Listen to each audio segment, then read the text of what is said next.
clearly one of the most prominent and credible faces of India Inc. It's such a pleasure to have with us Naina Lal Kidwai, coming to us from the NDTV studio at the Congress Center in Davos. Thanks so much for talking to us. Well, I should congratulate you for the NDTV studio at Davos. It's easily one of the best there is. Thank you so much. It's a lovely spot we've got here, clearly. But the mood in Davos, the India mood in Davos, do you think some sort of optimism about India is slowly returning?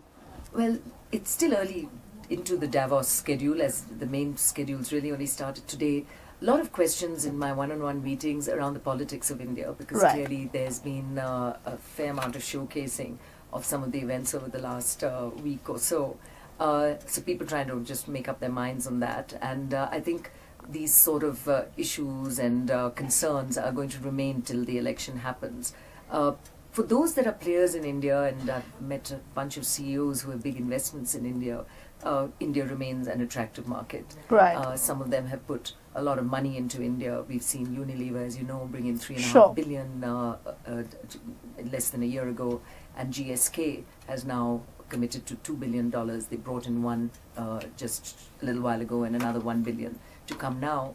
So we are seeing that interest, and there's no denying the attractiveness of the Indian market.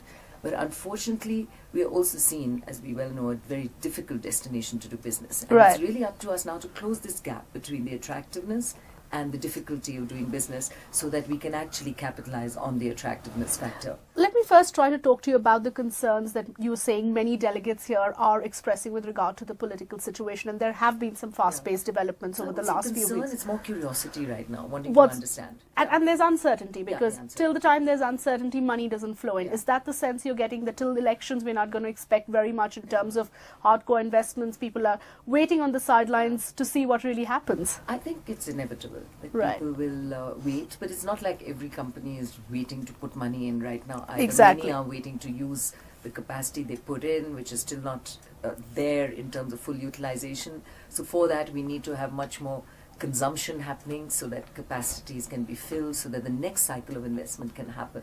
So I think we have to work now as a country towards making sure that we can enable that investment which should happen to happen, because without investment-led growth, growth is going to taper.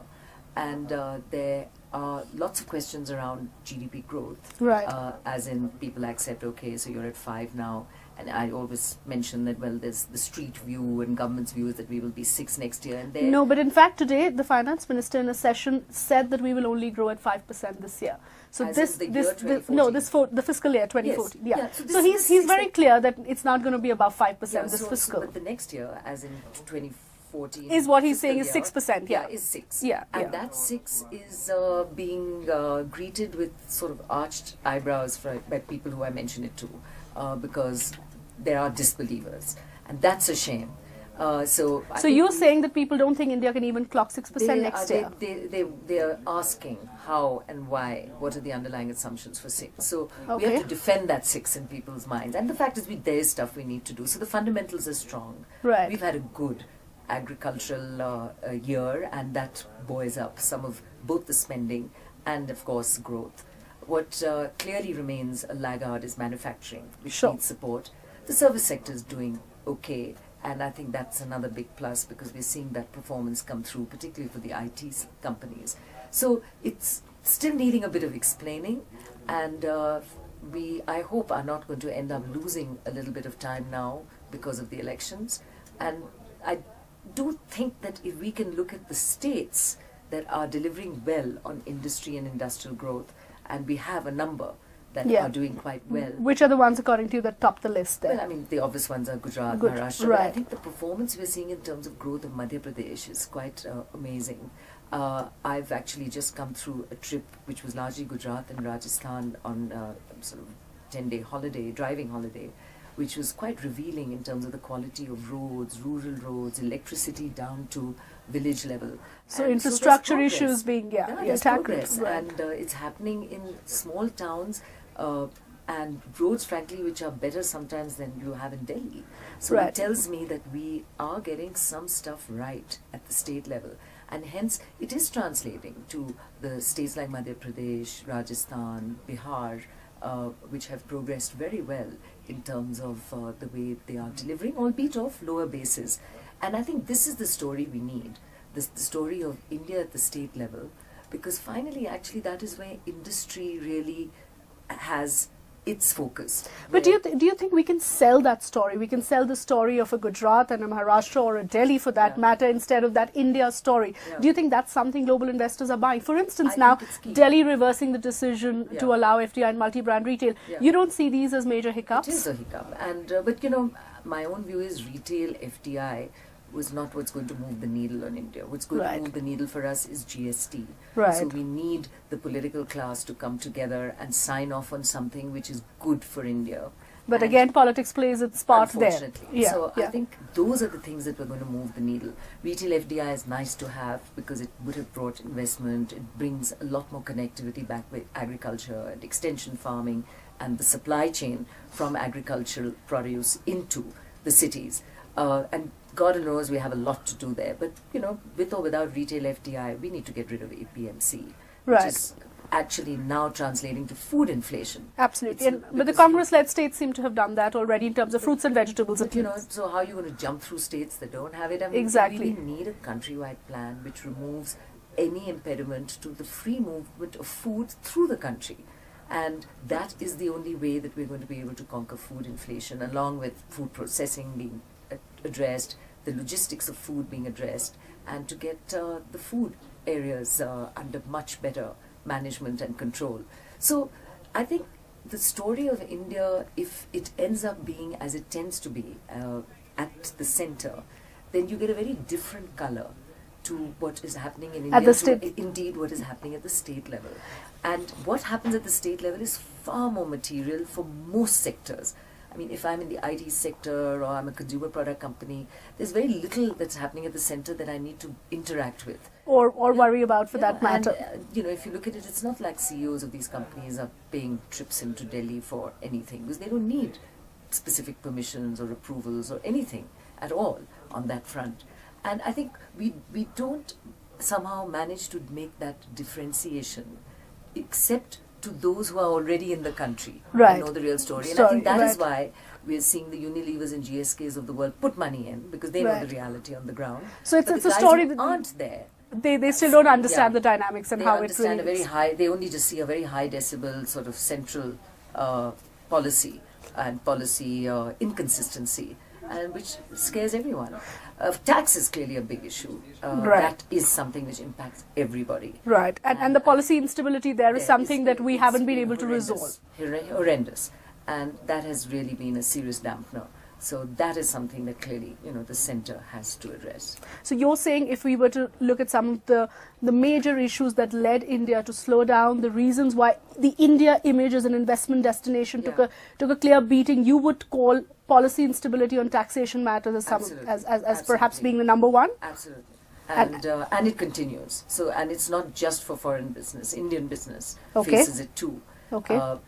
I mean, that had resonance with pretty much in all the meetings I've had today, including some pretty horrible tales from Indian companies as well. Really? Because people want clarification at times. Advanced rulings are today available only to non-residents. It's not available to Indian companies. I want to pay my taxes. I want to be sure that my interpretation is the way the government's going to interpret it. So if there's such inconsistency in tax ruling, then let's have a process which allows for clarity, so that those that want to live within the law get it right. Because clearly the way we're drafting the rules are leaving too much to interpretation.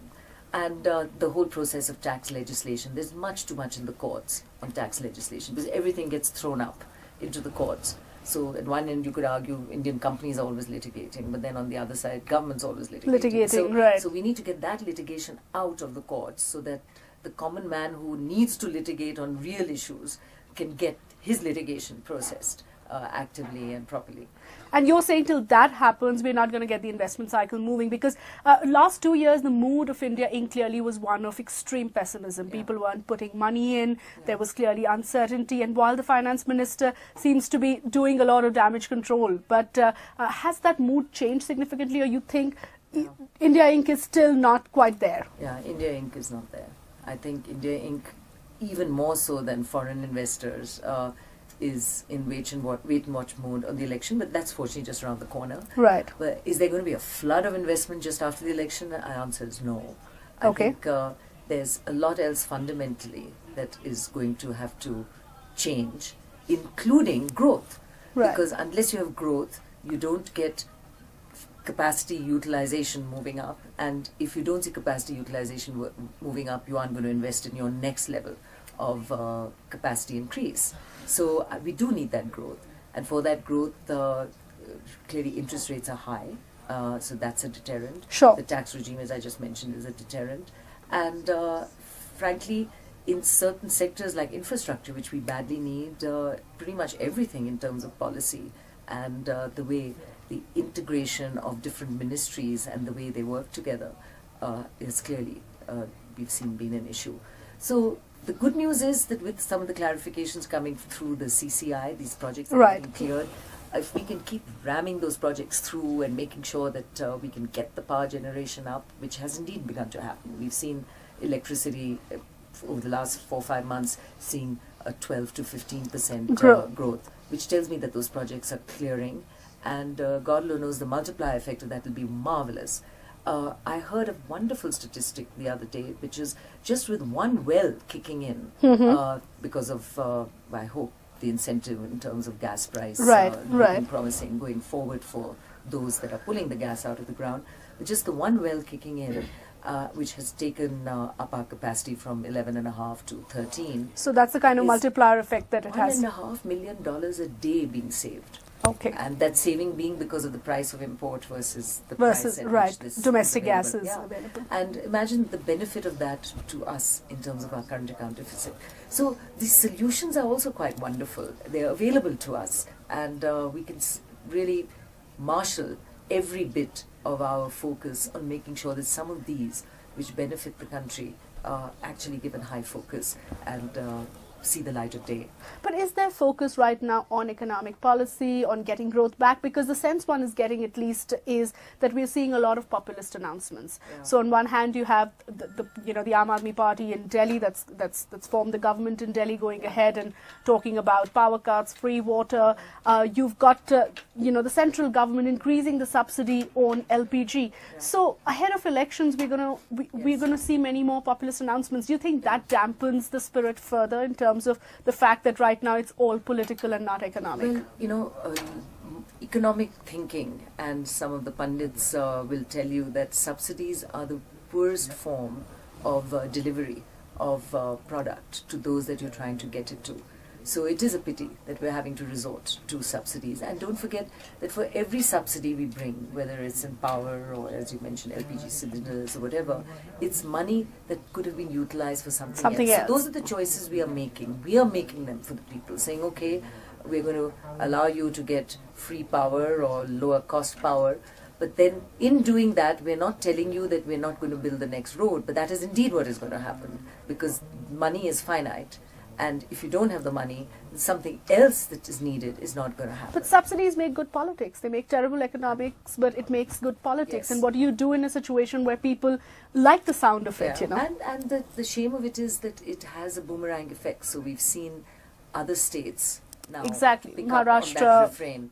And to my mind, it is unhealthy, because with great difficulty we saw power tariffs go up, because we have the sickest state electricity boards of anywhere in the world, because there's so much free power or anti-ND losses.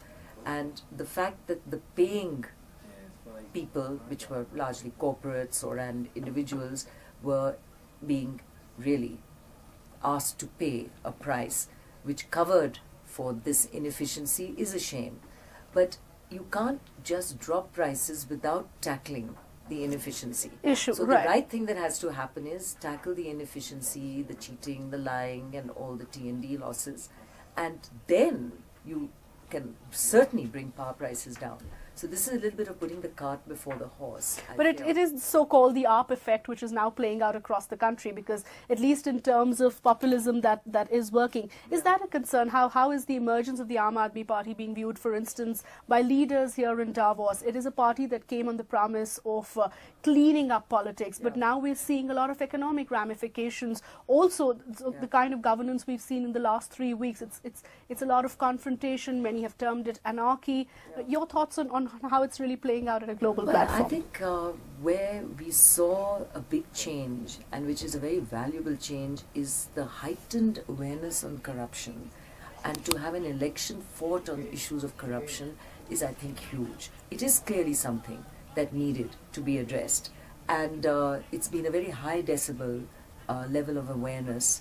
And I think a wake-up call for the politics of the country, and indeed for corporates that work within this polity, that corruption is something that is clearly at a level where it is not going to be tolerated by the people in the country.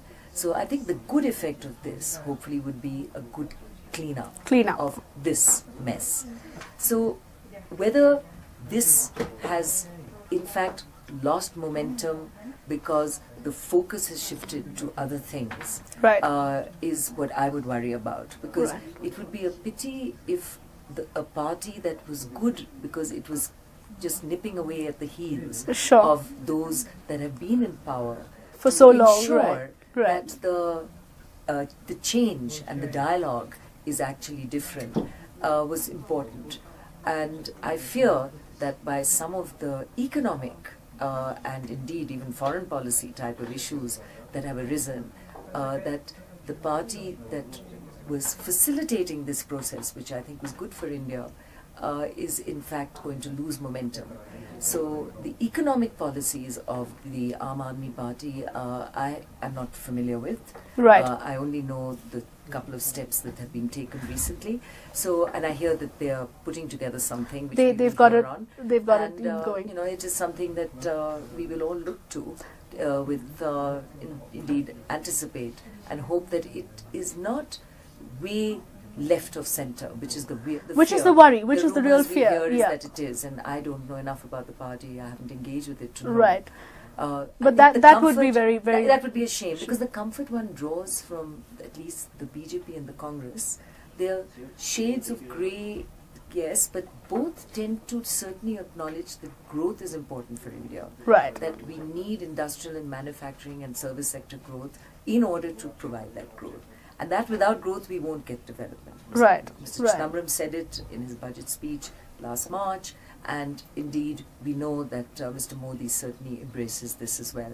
So that was the comfort. So you're saying that whichever party comes to power, whether it's the Congress or the BJP, the underlying assumption is that it is a party that would like to give growth a chance. Correct. And there may be, you know, differences in the way it's executed or the ability to execute.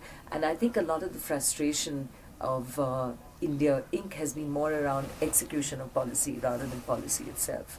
And where it is policy itself, then clearly there's an attempt now to correct that, which is good.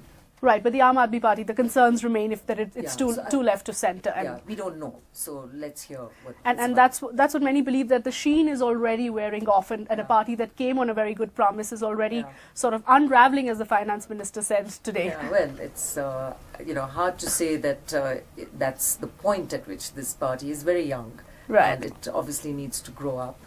We want to give it a chance, and hopefully they won't have too many missteps along the way. All right.